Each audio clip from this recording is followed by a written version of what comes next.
അടുത്തതായി നമുക്ക് സുക്കൂനുള്ള മീമിന്റെ ചില നിയമങ്ങളെ സംബന്ധിച്ച് സംസാരിക്കാം.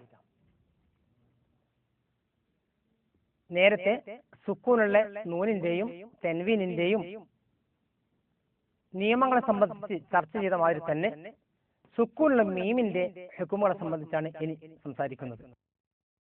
സാക്കിനത്തായുള്ള മീമിൻ പിന്നിൽ ഉണ്ടല്ലോ 3 വിധികളതിൽ ഇദ്ഗാം ചെയ്തിടണം മീമിനെ മാത്രമേ ഹർക്കത്തായുള്ളൊരു മീമിന്റെ മുന്നിലായി.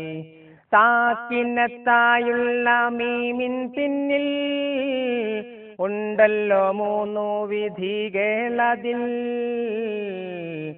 ഇദ്ഗാം ചെയ്തിടണം മീമിനെ മാത്രമേ ഹർക്കത്തായുള്ളൊരു മീമിന്റെ മുന്നിലായി. ബായെന്നക്ഷരത്തിൻ മുന്നിൽ മീമു സാക്കീനത്ത് വന്നാൽ ഇഖ്ഫായി ഗുന്നത്തായി അവിടം ഓതിടണം ഭംഗിയായി.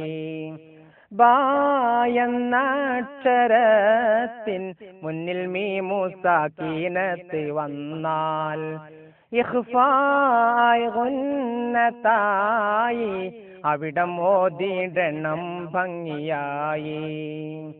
മീമും ബാവും ഒഴികെയുള്ള ഹർഫുകൾ വന്നാൽ ഇൽഹാർ ചെയ്യണം മീമിന്റെ പിന്നിലായി അവകൾ വന്നെത്തുമ്പോൾ. സാക്കിനത്തായുള്ള മീമിൻ പിന്നിൽ ഉണ്ടല്ലോ 3 വിധികളതിൽ ഇദ്ഗാം ചെയ്തിടണം മീമിനെ മാത്രമേ ഹർക്കത്തായുള്ളൊരു മീമിന്റെ മുന്നിലായി. അപ്പോൾ സുക്കൂനുള്ള മീമിന്റെ ഹുക്കുമുകൾ 3 എണ്ണമാകുന്നു. ഒന്ന് അൽ ഇൽഹാർ, അൽ ഇദ്ഗാം, അൽ ഇഖ്ഫാ. ഈ 3 പദവും നമുക്ക് മുമ്പേ പരിചയമുള്ള പദങ്ങളാണ്. ഇവിടെ സുക്കൂനുള്ള മീമിന്റെ തൊട്ട് പിന്നിൽ മറ്റൊരു മീമ് വന്നാൽ, അതായത് മ പ്ലസ് മ ഈക്വൽ ടു മ, ഇരട്ടിപ്പിച്ച് പറയണം, ഇദ്ഗാം ചെയ്യണം എന്നാണ്. സുക്കൂനുള്ള മീമിന് ശേഷം മറ്റൊരു മീമ് വന്നാൽ ഇദ്ഗാം ചെയ്യണം എന്നാണ്. നോക്കൂ, ഫീ ഖുലൂബിഹിം പ്ലസ് മറദ് സമം ഫീ ഖുലൂബിഹിം മറദ്. അതുപോലെ ജാഅകും മിൻ, ഇവിടെ 2 മീം അടുത്തടുത്ത് വന്നിരിക്കുന്നു. ഒന്നാമത്തേതിന് സുക്കൂന്, രണ്ടാമത്തേതിന് ഹർക്കത്തുണ്ട്. ജാഅകും മിൻ